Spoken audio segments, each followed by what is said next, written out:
안녕하세요. 변호사 황은영입니다. 오늘은 밀양 성폭력 사건에 대해서 여러분들과 말씀을 나누고 싶습니다. 2004년도에 있었던 사건이 20년이 지난 오늘 다시 주목을 받고 있습니다. 사람들이 왜 관심을 갖게 되었을까요? 백종원 씨가 식당을 방문했는데 그 식당에서 종업원이 바로 성폭력 가해자 중에 한 명이라는 데서 이 사건이 시작이 됩니다. 사실은 유튜브를 통해서 인적 사항이 공개되면서 가해자들이 하나하나 더 추가로 공개가 되면서 사람들의 아주 비상한 관심을 모으면서 일파만파로 이 사건이 확대가 되고 있습니다. 그런데 이 사건이 왜 이렇게 사람들의 주목을 받게 되었는가 하는 현상을 한번 저희는 짚어보고자 합니다.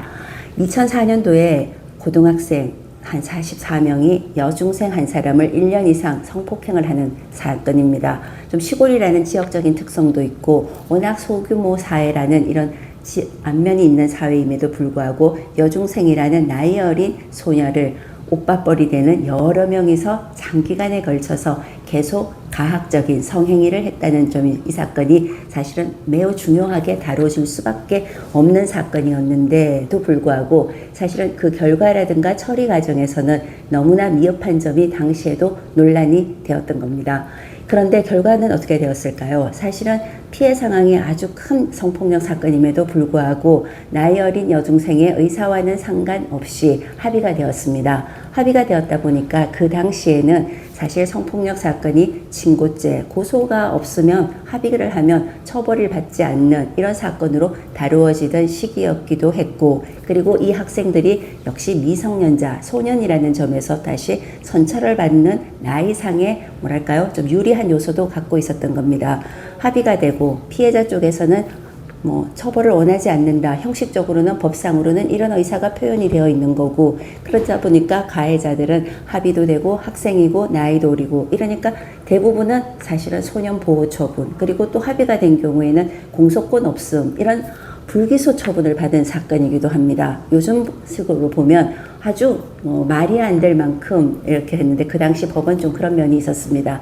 사실은 의유를 좀 더 강력한 범죄, 합동 강간이라든가 이런 식으로 한다 그러면 합의가 되어도 처벌을 할 수 있다. 그리고 역시 피해자의 의사가 있다 하더라도 어린 여학생의 피해 의사가 합의 의사가 분명하게 반영되었는가, 이런 점도 조금 더 유념하게 이렇게 애정을 가지고서 신뢰를 가지고서 피해자의 중심적으로 수사가 진행되었는 이런 사건이 아니었던 거예요. 그러다 보니까 시간이 장기간 지났는데도 피해자는 여전히 그때의 범죄 피해에서 벗어나지 못하는 피해 상황에 계속 놓여 있는데, 가해자들은 아무 일도 없었다는 듯이 이제는 성년이 되어서 가정을 이루기도 하고 유명한 식당에 가서 일도 하기도 하고 SNS를 통해서 일상을 다른 사람들한테 알리면서 너무나 당당하게 살아가고 있는 이런 점들이 사람들의 공분을 사게 된 겁니다. 사실 유튜브는 이 인적 사항을 공개를 하면서 피해자와 동의가 있었다 없다 사실은 논란이 좀 있을 만큼 왜 이 사람이 이걸 공개를 하지,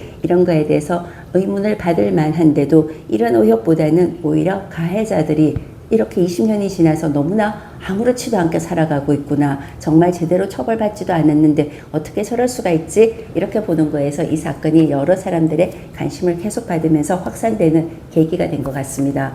자, 이 사건은 보면 그 당시에 경찰관이 밀양물을 다 흐렸다, 이런 데서 보는 인적 피해자에 대한 2차 가해, 그리고 가해자들을 지목하는 것도 이렇게 차단되지 않는 데서 거의 다 경찰서 사무실에서 학생들을 두고서 누구누구 했는지 지적해보라, 이렇게 지금 생각하면 말도 안 되는 수사 절차에 문제가 많아서 사실은 국가 배상도 했던 사건인 것.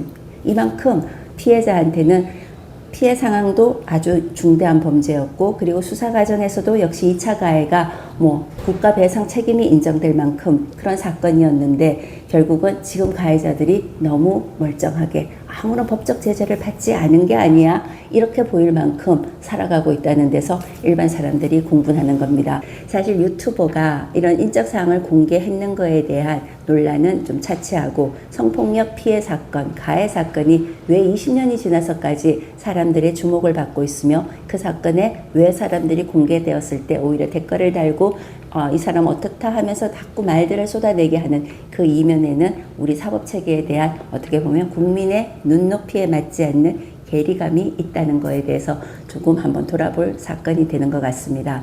자, 여러분, 오늘은 밀양 성폭행 사건이 20년이 지나서까지 우리들의 관심을 붙들고 있는 현상에 대해서 여러분들과 말씀을 나눴습니다. 어떤가요? 도움이 되셨나요? 도움이 되셨다면 구독과 좋아요 부탁드리겠습니다. 다음 시간에 뵙겠습니다.